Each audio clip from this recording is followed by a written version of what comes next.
छात्र छात्राओं, महाराजा सूरजमल पीजी महाविद्यालय की जो ऑनलाइन डिजिटल क्लास है, इसमें आपका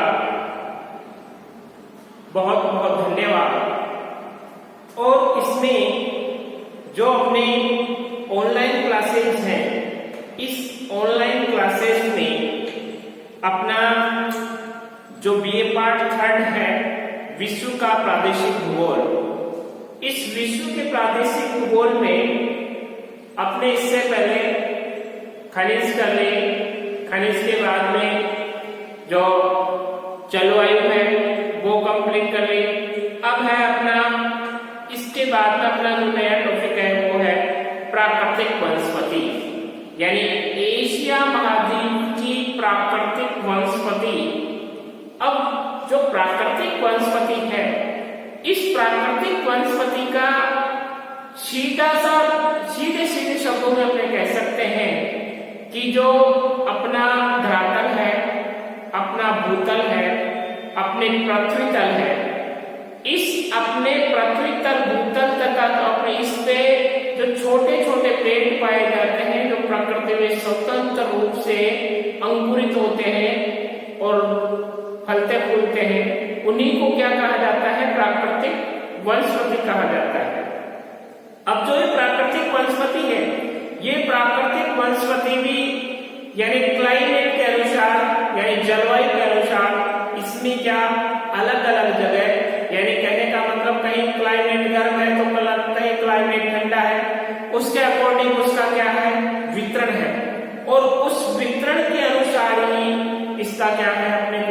अपने को अध्ययन करना है। तो अपने जो एशिया महाद्वीप है, तो एशिया महाद्वीप में वनस्पति के प्रकार है वितरण, जो एशिया महाद्वीप, एशिया की प्राकृतिक वनस्पति, तो इसमें इसका एशिया महाद्वीप में वनस्पति के प्रकार है वितरण, वनस्पति के प्रकार व वितरण, वनस्पति के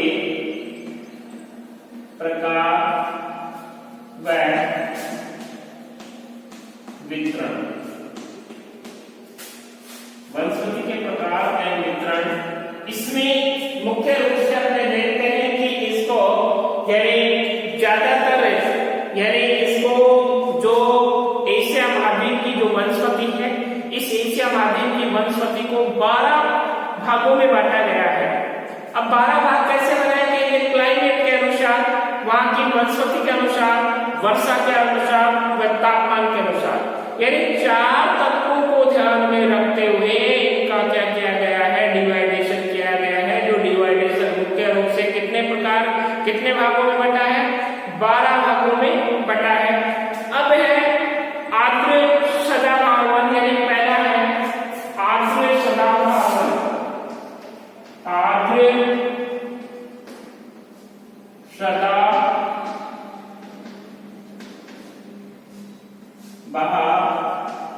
वन। अब जो आर्द्र सदाबहार वन का सीधा सा अर्थ है, यानी आर्द्र का मतलब ठंडा क्षेत्र तथा सदाबहार का मतलब हमेशा हरा भरा क्षेत्र। इससे ये पता चल रहा है कि हरा भरा क्षेत्र जहां हमेशा पेड़ पौधे क्या रहते हैं? फलते फूलते रहते हैं और हरे रहते हैं, उसी क्षेत्र में कौन सा आता है? आर्द्र सदाबहार वन। ये एशिया महाद्वीप के विषुवतरेखीय प्रदेश से समीपवर्ती मानसूनी प्रदेशों में विस्तृत है, यानी जो विषुवतरेखीय प्रदेश है। अब तो विषुवतरेखीय प्रदेश ऐसे मान लो ये अपना क्या है? ग्लोब है। ये क्या है अपना? ये ग्लोब है।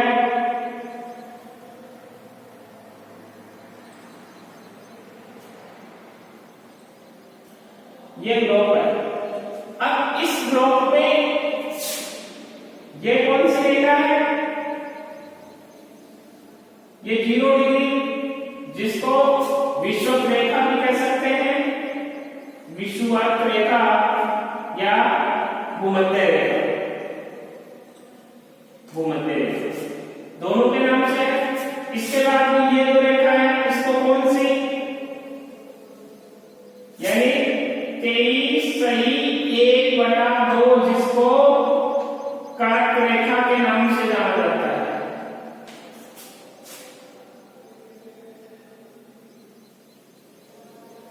ये कौन सी है? 23 सही 1/2 मक्का रेखा।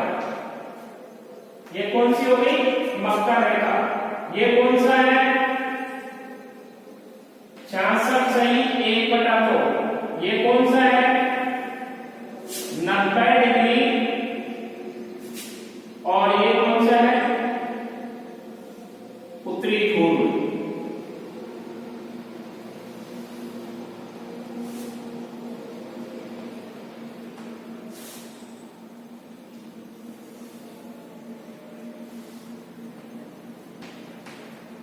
ये दक्षिणी ध्रुव और ये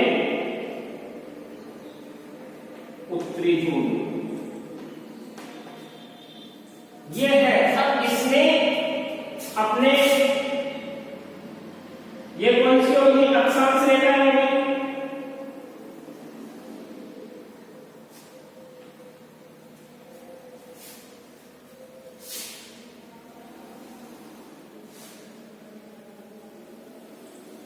ये देशांतर रेखा है।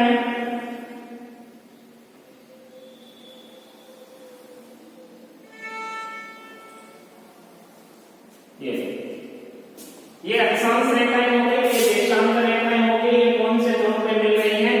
यानी मुख्य रूप से उत्तरी ध्रुव और दक्षिणी ध्रुव। अब इसमें अपने एक चीज देखेंगे कि जो आर्द्र सदाबहार वन है, ये आर्द्र सदाबहार वन महाद्वीपी जो एशिया महाद्वीप के विषुवत-रेखीय प्रदेशों एवं समीपवर्ती मानसूनी प्रदेशों में विस्तृत है।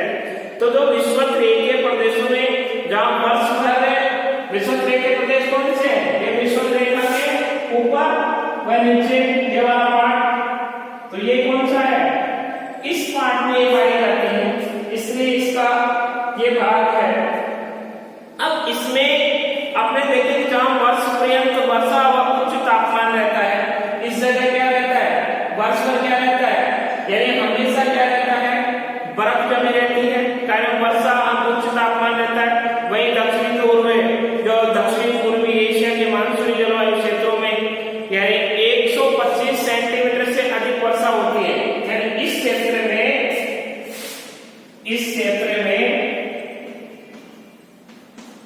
125 सेंटीमीटर से अधिक वर्षा होती है।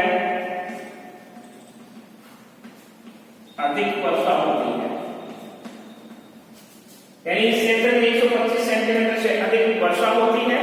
और विषुवत-रेखीय प्रदेशों में जैसे मलाया, फिलीपींस, इसके अंतर्गत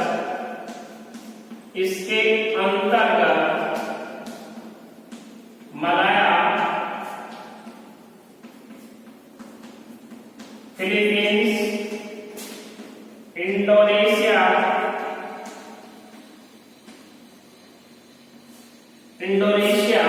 जैसे मलाया हो गया, फिलीपींस हो गया, इंडोनेशिया हो गया, इसमें ये क्षेत्र सम्मिलित है। इंडोनेशिया के भाग सम्मिलित है। दक्षिणी पूर्वी एशिया में भारत का पश्चिमी घाट, दक्षिणी पूर्वी एशिया में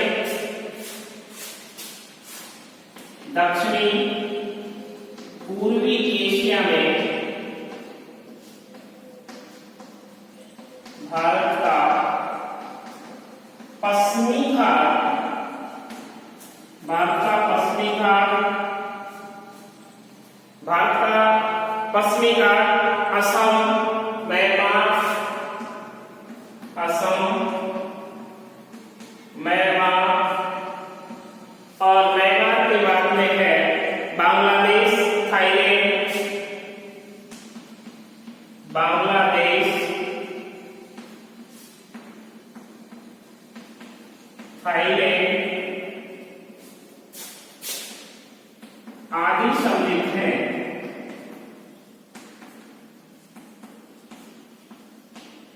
आदि सम्मिलित हैं। दक्षिणी पूर्वी एशिया में भारत का पश्चिमी घाट, असम, म्यांमार विभाग सम्मिलित है। यहाँ जहाँ 125 सेंटीमीटर से अधिक बारिश होती है, इन वनों में पाए जाने वाले वृक्षों में यानी 125 सेंटीमीटर से अधिक वर्षा, 125 सेंटीमीटर से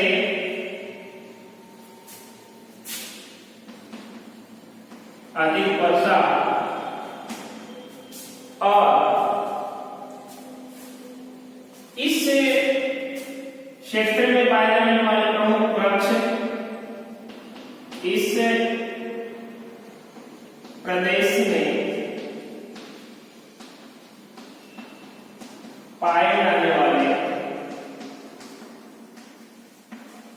प्रमुख वृक्ष जैसे प्रमुख वृक्ष हैं, प्रमुख वृक्ष जैसे महोगनी है, गट्टापाचा, महोगनी, गट्टापाचा, गट्टापाचा और बांस, बेत, रबड़, बांस, बेत, रबड़, सिंकोना आदि प्रमुख हैं। सिंकोना आदि प्रमुख हैं, आदि प्रमुख हैं। इन वृक्षों की जो लकड़ी है वो क्या है, अत्यंत कठोर पाई जाती है। इन वृक्षों की लकड़ियां काफी कठोर पाई जाती है, यानी काफी कठोर लकड़ी पाई जाती है और ये वृक्ष अत्यधिक पास संलग्न रूप में पाए जाते हैं, क्योंकि वहां वर्षा काफी होती है। वर्षा काफी होने की वजह से वहां के जो वृक्ष हैं, वहां वृक्षों की जो दूरी है वो काफी संलग्न रूप में पाए जाते हैं, पास पाए जाते हैं। इन क्षेत्रों में विभिन्न प्रजातियों के पेड़ पौधे साथ साथ पाए जाते हैं। क्यों पाए जाते हैं? साथ साथ पाए जाने का एक कारण है कि जहाँ अधिक बारिश होती है उस क्षेत्र में पेड़ों के नीचे काफी अनेक यानी किस्म के पेड़ उग जाते हैं। वो पेड़ भी क्या पनप जाते हैं और पनपने के पश्चात उन पेड़ों का काफी एक गुच्छा बन जाता है और उस गुच्छे के आसपास यानी कई वैरायटीज वहां पनपती है। इसीलिए वहां देखा जाए जो आर्द्र सदाबहार वन है, उस आर्द्र सदाबहार वन में कई प्रकार के वृक्ष पाए जाते हैं। वो क्या है, हमेशा यानी एक पेड़ के यदि फूल झड़ जाते हैं तो दूसरी वैरायटी के फूल नहीं झड़ते, पत्ते नहीं झड़ते। इसलिए वहां के जो पेड़ पौधे हैं वो हमेशा क्या रहते हैं, हरे भरे रहते हैं। अत्यधिक वर्षा और उच्च तापमान के कारण यहाँ वृक्ष 55 मीटर की ऊंचाई तक पाए जाते हैं। यानी अत्यधिक वर्षा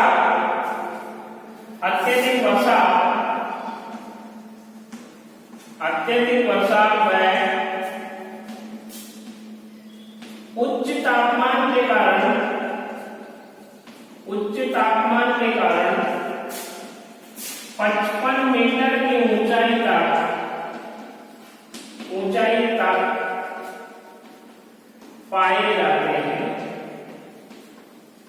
55 मीटर की ऊंचाई तक पाए जाते हैं। अब है दूसरा है, इसके बाद में मानसूनी पतझड़ वन। सेकेंड नंबर का जो प्रकार है, टाइप्स है, वो मानसूनी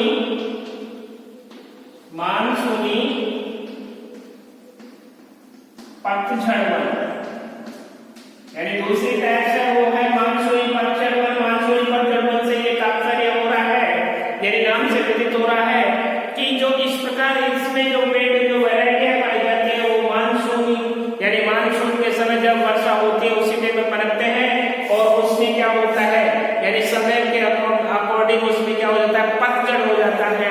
इसलिए इस क्षेत्र में जो वनस्पति पाई जाती है वो पतझड़ वनस्पति के नाम से जानी जाती है। मानसूनी वन क्षेत्र का विस्तार एशिया के अनेक भागों तथा म्यांमार,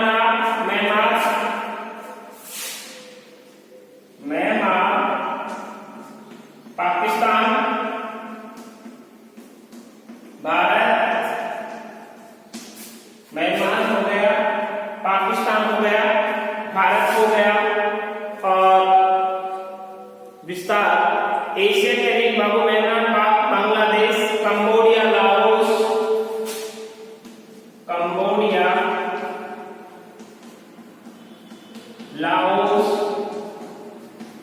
वियतनाम आदि क्षेत्रों में पाया जाता है। वियतनाम आदि क्षेत्रों में पाया जाता है। अब इसमें आदि क्षेत्रों में पाया जाता है तथा जावा समुद्र द्वीपों के कुछ भागों तक भी इसका वियतनाम, दक्षिणी चीन तथा दक्षिणी चीन, जावा, सुमित्रा आदि द्वीपों में भी इसका प्रचलन पाया जाता है। आदि में इसका प्रचलन पाया जाता है। और जहां वर्षा की मात्रा 200 सेंटीमीटर के लगभग होती है, यहाँ जो वर्षा की मात्रा है इस क्षेत्र में वर्षा की मात्रा लगभग 200 सेंटीमीटर से अधिक पाई जाती है तथा यहाँ के वृक्ष हमेशा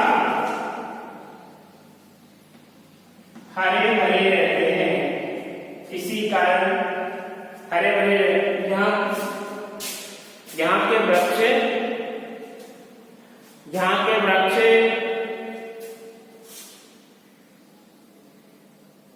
200 सेंटीमीटर के लगभग होते हैं तथा सदाबहार में पाए जाते हैं।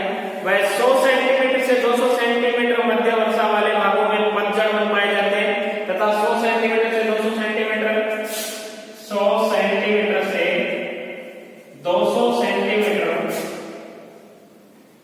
वाले क्षेत्रों में पतझड़ वाले वृक्ष पाए जाते हैं, जिसमें मुख्य रूप से अधिक वर्षा वाले भागों में जैसे सागवान, सिनकोना,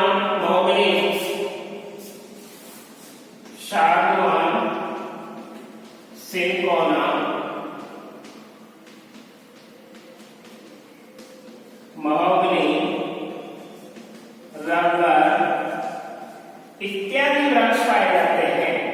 यानी इस प्रकार के वृक्ष जैसे महोगनी है, नारियल है आदि वृक्ष पाए जाते हैं। वह जहां वर्षा 100 सेंटीमीटर के लगभग होती है वहां जैसे शीशम, साल, आम, यानी कम वर्षा वाले क्षेत्र में, कम वर्षा वाले क्षेत्रों में जैसे आम, शीशम और आम हो गया, शीशम हो गया, सालर, नीम, जामुन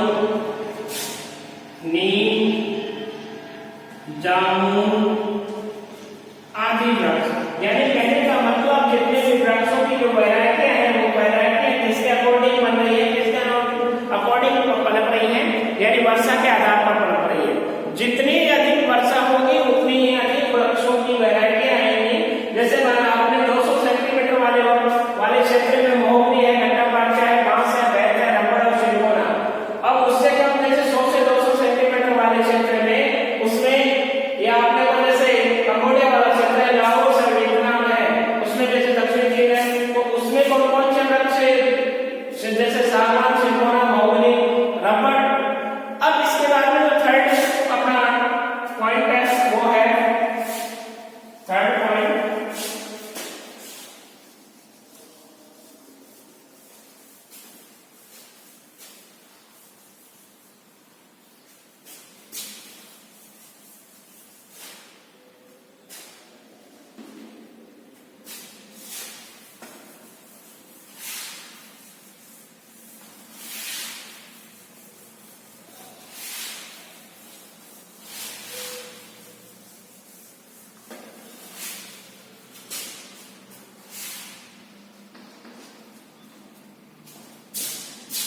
थर्ड कौन है? शीतोष्ण मानसूनी वृक्ष। शीतोष्ण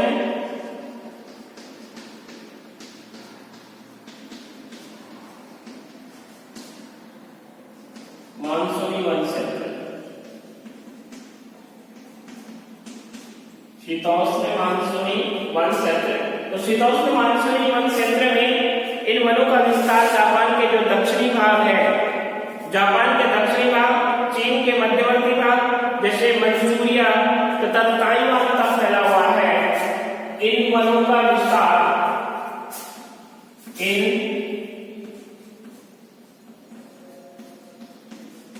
वनों का विस्तार जापान के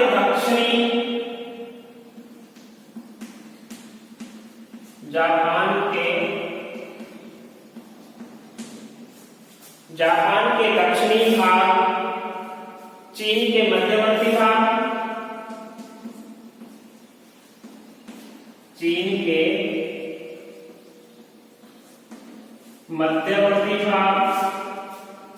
मध्यवर्ती भाग, मंचूरिया तथा ताइवान, मंचूरिया तथा ताइवान तक फैला हुआ है,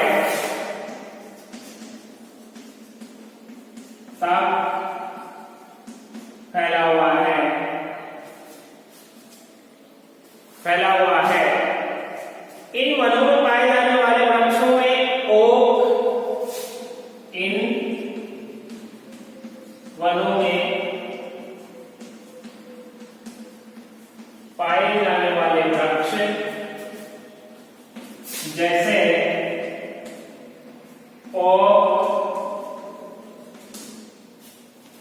हो गया, ओक के बाद में मेपल, लारेल,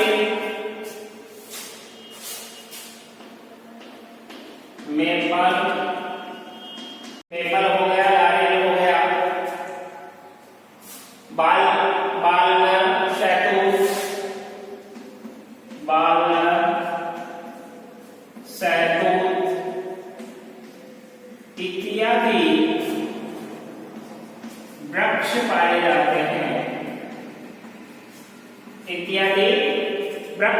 जाते हैं, ये वृक्ष ग्रीष्म ऋतु में अपनी पत्तियां गिरा देते हैं। जितने भी ये वृक्ष हैं जैसे ओक है, मेपल है, लारेल है, बालनर है, शहतूत है, ये जितने भी वृक्ष हैं जैसे गर्मी का मौसम आता है तो गर्मी के मौसम में अपने पत्ते गिरवा देते हैं, यानी पतझड़ कर देते हैं। क्योंकि ये पतझड़ करने का भी एक रीजन है, एक कारण है। वो क्या कारण है कि जो ही ये गर्मी स्टार्ट होगी अपने पत्तों को नीचा गिरा देंगे। क्यों गिरा देंगे?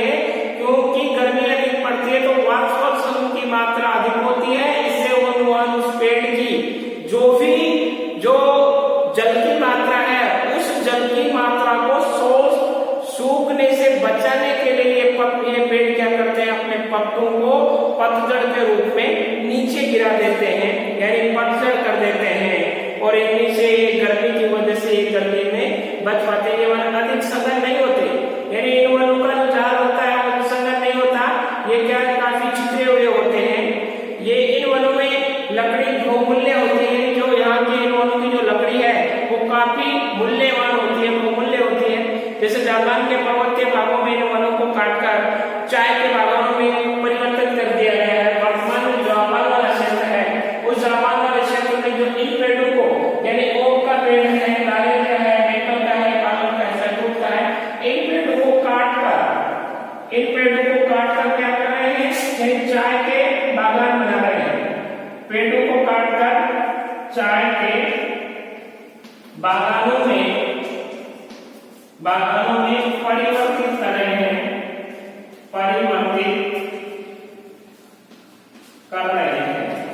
यानी परिवर्तित कर रहे हैं। क्यों कर रहे हैं? क्योंकि उन पेड़ों को मूल्यवान पेड़ है, लेकिन उनकी क्या वैल्यू नहीं समझ रहे, तो उनको क्या कर रहे हैं? नष्ट कर रहे हैं। अब है फोर्थ नंबर का है पर्वतीय वनस्पति। 4 नंबर की वो है पर्वतीय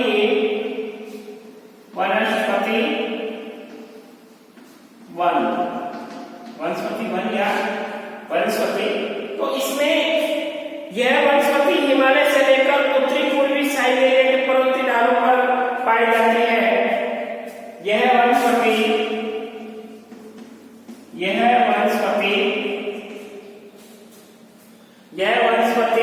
हिमालय से लेकर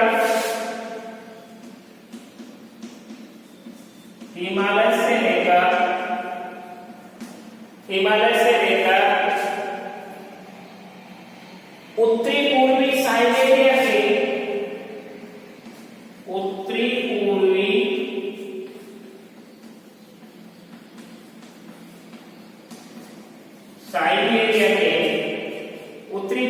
साइबेरिया के पर्वतीय ढालों पर पाई जाती है। पर्वतीय ढालों पर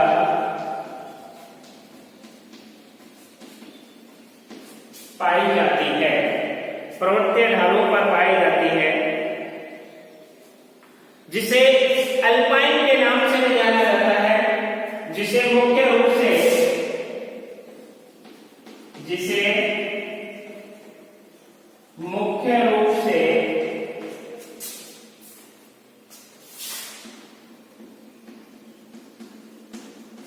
अल्पाइन के नाम से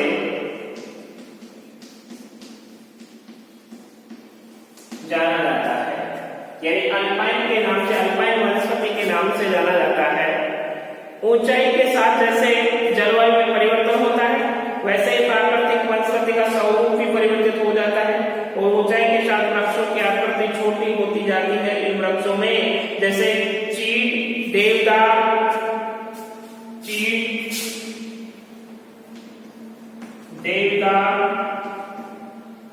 आदि नरम वृक्ष पाए जाते हैं। आदि नरम वृक्ष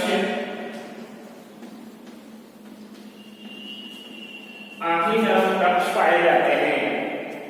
आदि नरम वृक्ष पाए जाते हैं। ये इन वृक्षों की जो ऊंचाई है वो 1000 मीटर की ऊंचाई तक तो सघन वनस्पति पाई जाती है। यानी 1000 मीटर की ऊंचाई तक सघन वनस्पति पाई जाती है। इसके पश्चात 3000 मीटर से अधिक ऊंचाई वाले भागों पर तो बहुत ही कम वनस्पति होती है। यानी 3000 मीटर से अधिक ऊंचाई वाले भागों पर बहुत ही कम वनस्पति होती है। और 4000 मीटर की ऊंचाई के बाद मात्र घास पाई जाती है।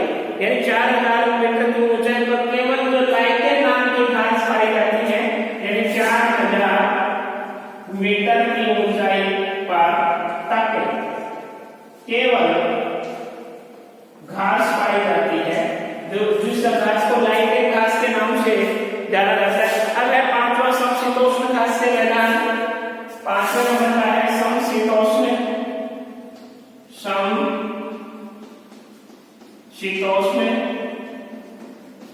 घास के मैदान। समशीतोष्ण घास के मैदान। और इन समशीतोष्ण घास के मैदानों में, यानी समशीतोष्ण घास के मैदान मध्य एशिया में स्थित है, जिसमें मंगोलिया है, मध्य मंचूरिया है तथा साइबेरिया। मंगोलिया, मंचूरिया व साइबेरिया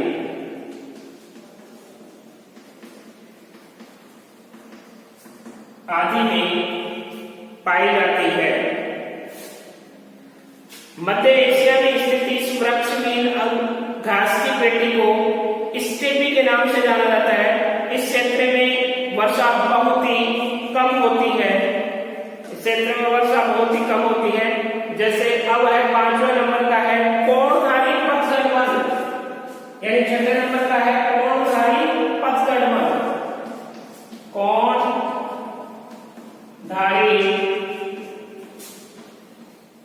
पतझड़ वन, जो इसमें जो कोणधारी पतझड़ वन है, यानी कोणधारी या शंकु के समान इसमें पेड़ पाए जाते हैं। जो पेड़ों की जो आकृति होती है वो किसके समान होती है?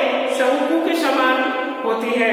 और इस प्रकार की वनस्पति मुख्यतः जैसे जापान, इस प्रकार की वनस्पति मुख्यतः जापान, उत्तरी चीन, दक्षिण पूर्वी साइबेरिया तथा तुर्की के पठारी भागों व पर्वतीय ढालों पर पाई जाती है।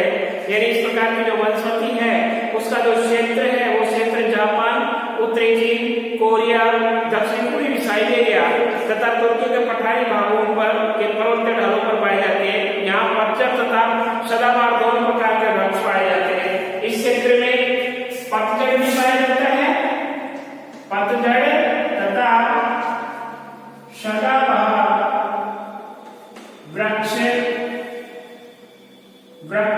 भी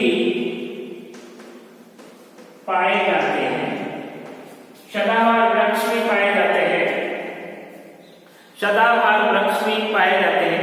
इन वृक्षों में नरम लकड़ी तथा कठोर लकड़ी दोनों प्रकार के वृक्ष, क्योंकि पतझड़ भी है, सदाबहार भी है, तो नरम भी पाई जाएगी और कठोर लकड़ी के दोनों प्रकार के वृक्ष पाए जाते हैं।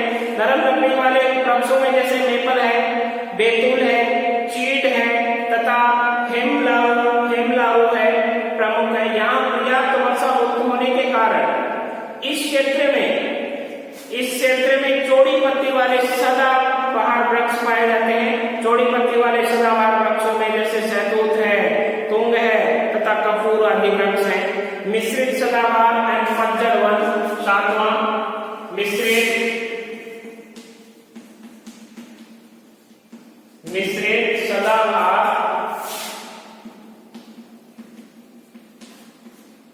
सदाबहार व पतझड़ वन, यानी कहने का मतलब सातवां प्रकार है वो मिश्रित है। यानी सभी प्रकार के जो सदाबहार वृक्ष, जितने भी वृक्ष हैं वो सदाबहार यानी हमेशा उनके पत्ते रहते हैं वो, और वो पतझड़ वन इसमें मिक्स पाए जाते हैं, इसलिए 7वां नंबर का है।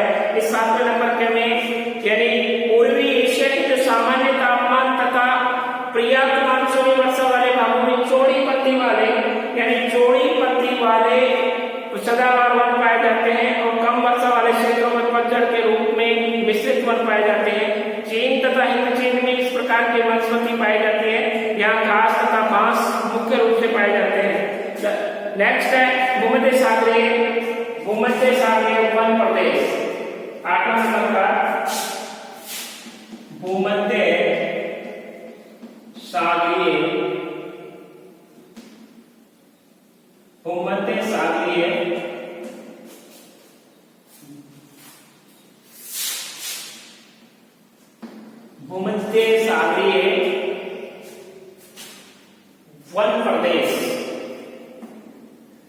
वन प्रदेश। तो इसमें भूमध्य सागरीय वन प्रदेशों में जो भूमध्य सागर के तटवर्ती देश जैसे इजराइल है, लेबनान है, सीरिया है, टर्की के जो तटवर्ती भाग है तथा उत्तरी ईरान आदि में इस वनस्पति का विस्तार पाया जाता है। वर्षा शीत ऋतु में होती है, यहाँ जो वर्षा होती है वो शीत ऋतु में होती है। ग्रीष्म ऋतु शुष्क होती है, लेकिन इस वनस्पति क्षेत्र के वृक्षों की जड़ें लंबी तथा पत्तियां मोटी व चिकनी होने के कारण ग्रीष्मकाल के तीव्र वाष्पीकरण को झेल लेती है। यानी भूमध्य सागर में जो भूमध्य सागरीय क्षेत्र है उसमें क्या सूर्य की किरणें सीधी पड़ती है, इसलिए वहाँ टेम्परेचर अधिक होता है और टेम्परेचर अधिक होने के कारण वहाँ के जो वृक्ष हैं वो वृक्ष क्या करते हैं, अपने पत्तियों को वाष्पीकरण से बचाने के लिए उनका पतझड़ कर देते हैं, उन पत्तियों को गिरा देते हैं, इसलिए वह अपने आप में वातावरण के अनुकूल होते हैं। इस कारण वाष्पीकरण कम होता है तथा ये वृक्ष सदा हरे भरे रहते हैं। जैसे जैतून है, ओक है, अंगूर है, अंजीर है, नींबू है। यानी जैतून,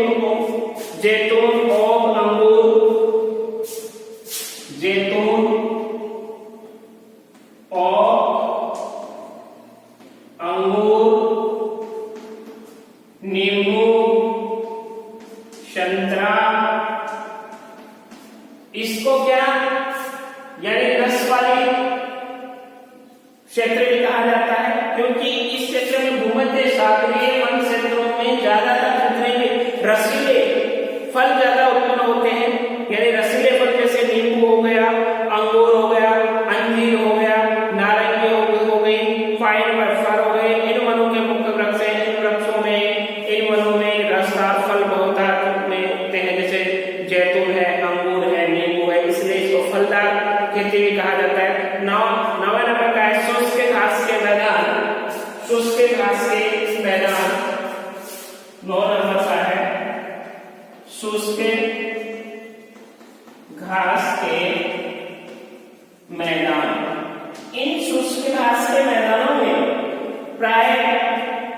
वनस्पति क्षेत्र का विस्तार जो बलूचिस्तान से लेकर लाल सागर तक और साइबेरिया के कुछ भागों में फैला हुआ है। यानी स्पष्ट रखना, ध्यान रखना, शुष्क घास के मैदान इस वनस्पति का जो क्षेत्र है, जो विस्तार है, वो बलूचिस्तान से लाल सागर तक और साइबेरिया के कुछ भागों में फैला हुआ है। इस क्षेत्र में तीव्र गर्मी व वर्षा की मात्रा अति न्यून होती है, जिसके कारण ग्रीष्मकाल में घासें सूख जाती हैं और धरातल वनस्पति विहीन हो जाता है वनस्पति विहीन हो जाता है। इस क्षेत्र पर वनस्पति जीवित रह सकती है जो गर्मी व वाष्पीकरण को सहन कर सके, जैसे खजूर है, बबूल है, झाड़ियां हैं।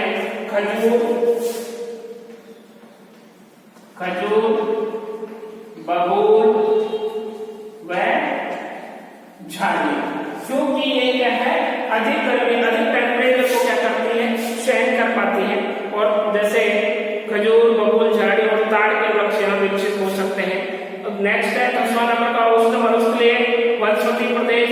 अब जो उष्ण मरुस्थलीय वनस्पति प्रदेश है, उसमें जितने भी कांटेदार वृक्ष होते हैं, जितने भी कांटेदार झाड़ियां होती हैं, जैसे बबूल है, खेजड़ा है, ये खेजड़ा है, तप्पड़फोर है, ये जितनी भी कटीली झाड़ियां हैं, वो सारे इसी क्षेत्र में पाए जाते हैं। क्यों? क्योंकि जिस वृक्ष के कांटे होंगे उसमें वाष्पोत्सर्जन की मात्रा कम होगी। क्यों? क्योंकि उसमें क्या होगा कि जो टेम्परेचर है, टेम्परेचर को अधिक शोषण कांटे कर लेते हैं, इसलिए वो जो वाष्पोत्सर्जन की मात्रा कम हो पाती है। अब इसमें जैसे कटीली झाड़ियां है, नागफनी है, बबूल है, खजूर है, इत्यादि वृक्ष। नेक्स्ट है इसके बाद में कोणधारी वन प्रदेश, जिसको टेगा प्रदेश कहते हैं। 10 नंबर का कोणधारी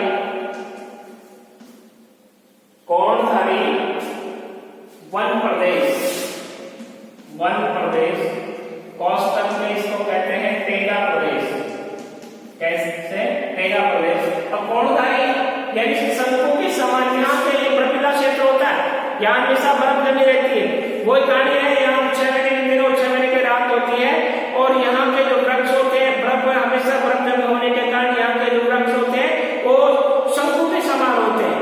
ये शंकु के समान होने के कारण उसमें बर्फ जमती नहीं है और वो नीचे खिसक जाती है, इसलिए वो जीवित रहते हैं, काफी समय तक अपना भोजन बना लेते हैं। कोणधारी वन या टेगा वन कहा जाता है उनको। लास्ट है शीत टुंड्रा वनस्पति। लास्ट है शीत टुंड्रा वनस्पति।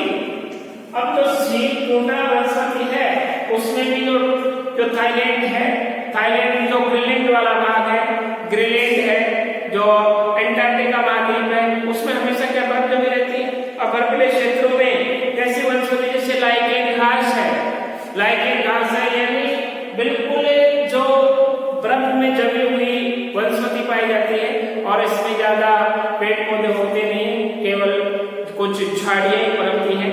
ये अपना जो आज का टॉपिक था वो था एशिया महाद्वीप में वनस्पति नाश, यानी एशिया महाद्वीप की प्राकृतिक वनस्पति का वितरण, यानी प्रकार व वितरण। क्वेश्चन ऐसे आ सकता है कि एशिया महाद्वीप की वनस्पति के बारे में आप क्या समझते हैं तथा उसका वनस्पति के प्रकार व वितरण को स्पष्ट कीजिए। प्रकार व वितरण को स्पष्ट कीजिए, तो इसमें आपको ये चीजें 12 पॉइंट है, 12 पॉइंट को स्पष्ट करना है। 15 अंक का होता है। अब 15 अंक में 12 है, तो 2 नंबर तो 3 नंबर तो आपके क्या हो गए, उसका अर्थ और परिभाषा बताने में, उसका तात्पर्य बताने में, और जो 12 नंबर है वो प्रत्येक एक पॉइंट का 1 नंबर, इसलिए आपको पूरे में से पूरे मार्क्स मिल सकते हैं। बस शर्त यह है कि आप अच्छी हैंडराइटिंग तथा अच्छे से उसको एक्सप्लेन करोगे तो आपके अच्छे मार्क्स आ सकते हैं। आज का टॉपिक यही समाप्त करते हैं। धन्यवाद।